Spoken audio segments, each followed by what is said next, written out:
Se mirei como um projeto para a comunidade, das pessoas para tu gente por fazer uso de gele e que bonita para mobobisa mostra também a arte de mosaico.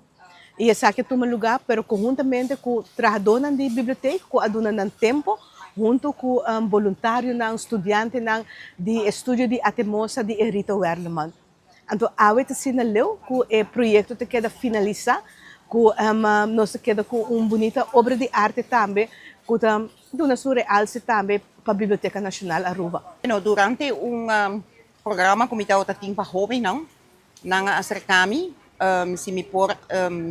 hasi e banki ng pariba di biblioteca, onde que jovem nang tasinta hopi viaja à tarde, e me propone na biblioteca para nós fazer team building, arte comunitário, onde que trabalhadores de biblioteca e voluntários de minha escola por ajuda a trabalhar. E assim nós sabemos junto na também cria e desenho não, que tá paspa e biblioteca, porque tá buki não, correndo não tá reconhecer, wega não que jovem não tá reconhecer, dos conan que tá encerrar tudo o que a biblioteca tá oferecer para nós. Que não reconhecível, mas é double spell, mas é gente chiquitinho, que tá buki com a ilustradora, com a pintura aqui mês a pinta, porque ela pinta de um buki na Aruba de muita, e também botin wega não popular, botin história de Aruba, botin wak diferente desenho, hasta de Pokémon, de Mario Bros, dus tudo tá conan ku mesora botin wak muito não woda habri, porque não tá conhecer o que tiri be banki, nós também